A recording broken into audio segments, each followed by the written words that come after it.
Terima kasih saudara-saudara sekalian, teman-teman dari media. Saudara-saudara sekalian, sore hari ini dari sejak jam 3.50 kurang lebih saya hadir mengikuti rapat tutup tahun dari Menteri Keuangan dan jajarannya. Jadi pada hari ini jajaran Kementerian Keuangan mengikuti arus masuk uang ke pemerintah Indonesia dari perpajakan, dari Bea Cukai, dari PNBP, ya. Kemudian karena tepat pada waktu nanti 00 berarti tahun anggaran 2024 ditutup. Tadi saya diberi paparan oleh Menteri Keuangan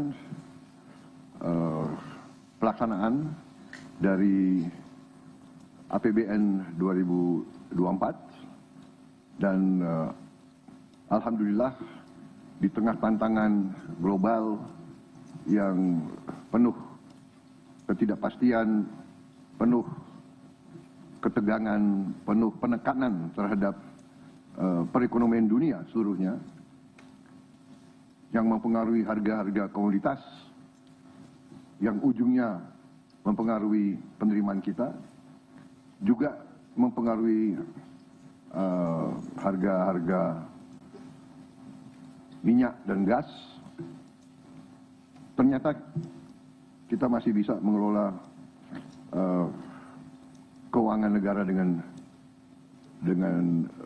prudent, dengan bijak, dengan hati-hati, dan kita masih mampu untuk mengendalikan defisit kita dalam koridor yang masih cukup hati-hati dan cukup mampu kita kelola. Dalam hal ini juga saya kira ada baiknya juga saya menyampaikan beberapa hal tentang kenaikan tarif pajak pertambahan nilai (PPN) yang mungkin masih ada suatu keraguan-raguan atau suatu ketidakpemahaman ya yang tepat, sehingga saya setelah koordinasi dan diskusi dengan Menteri Keuangan dan jajaran beberapa kementerian lain, saya merasa perlu bahwa untuk menyampaikan sendiri masalah PPN 12% ini.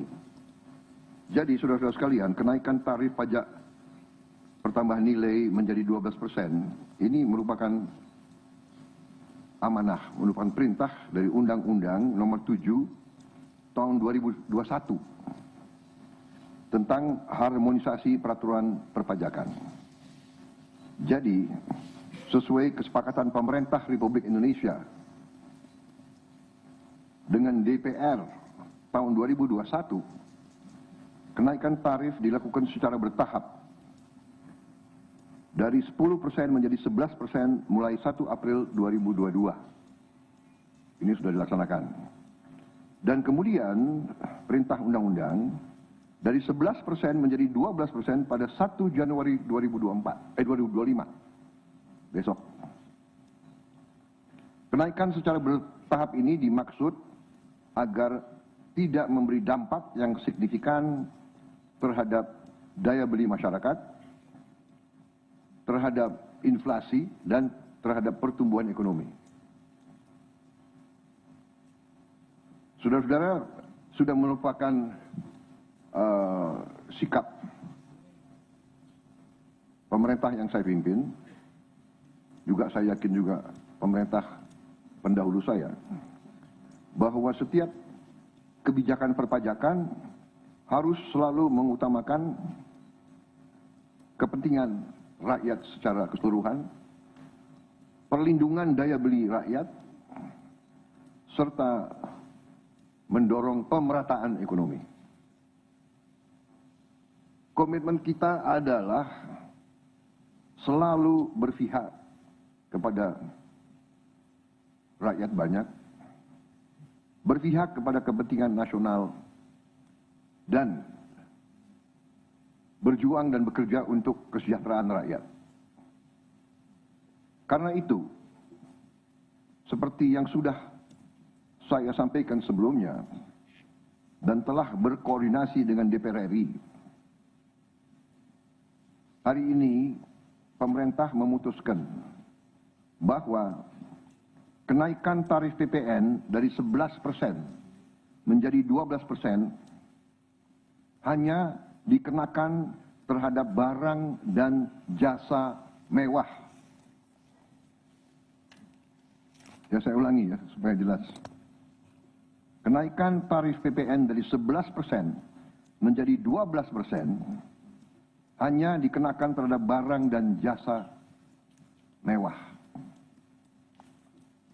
Yaitu barang dan jasa tertentu yang selama ini sudah terkena PPN barang mewah,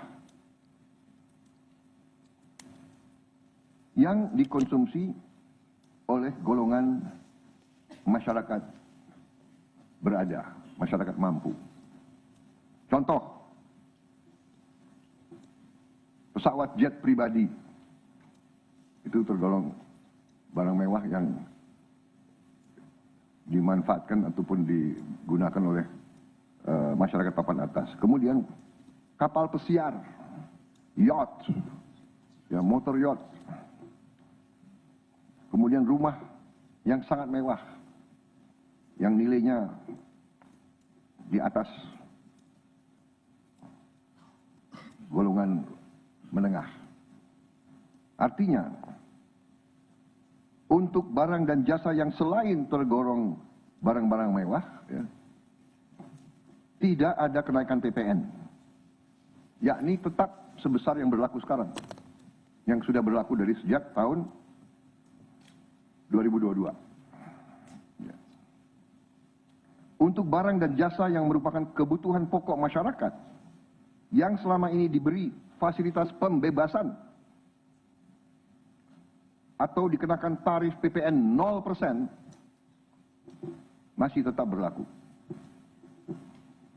Ya, saya ulangi, barang dan jasa yang merupakan kebutuhan pokok masyarakat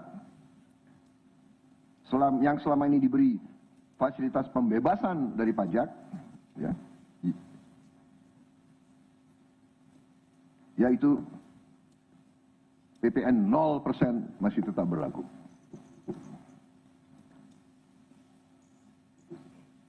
Pemerintah telah berkomitmen memberi paket stimulus. Ya. Nilai stimulus itu adalah 38,6 triliun. Seperti yang pernah diumumkan sebelumnya. Bantuan beras untuk 16 juta penerima bantuan pangan, 10 kg per bulan.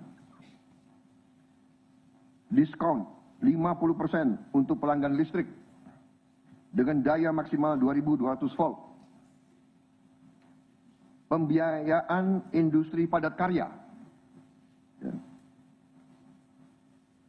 Insentif PPh pasal 21 bagi pekerja dengan gaji sampai dengan rupiah 10 juta per bulan.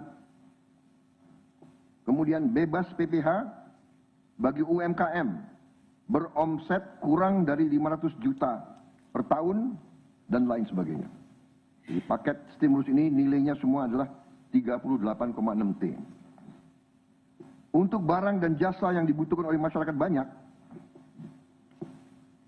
yang tetap diberi pembebasan PPN, yaitu tarif 0%, antara lain kebutuhan pokok, beras, daging, ikan, telur, sayur, susu segar, jasa pendidikan, jasa kesehatan, jasa angkutan umum, rumah sederhana, air minum. Saudara-saudara, dengan ini saya kira sudah sangat jelas bahwa pemerintah akan terus berupaya untuk menciptakan sistem perpajakan yang adil dan pro rakyat. Saya kira hal-hal yang lebih teknis akan ditindaklanjuti oleh kementerian-kementerian yang terkait dan semua lembaga yang terkait. Saya kira itu saja dari saya. Terima kasih. Wassalamualaikum warahmatullahi wabarakatuh. Shalom Salve, Om Santi Santi Santi, Om Namo Buddhaya, salam kebajikan, dan selamat malam tahun baru. Dan saudara lihat, malam tahun baru pemerintah masih bekerja. Ya. Sampai nanti jam 00.00 pemerintah tetap sebagian besar pejabat ada di kantor masing-masing. Saya kira itu, sekali lagi untuk seluruh saudara-saudaraku sebangsa dan setanah air, selamat menghadapi tahun baru. Kita hadapi tahun baru dengan gembira, optimis, percaya diri bahwa Indonesia akan bangkit. Terima kasih. Selesai.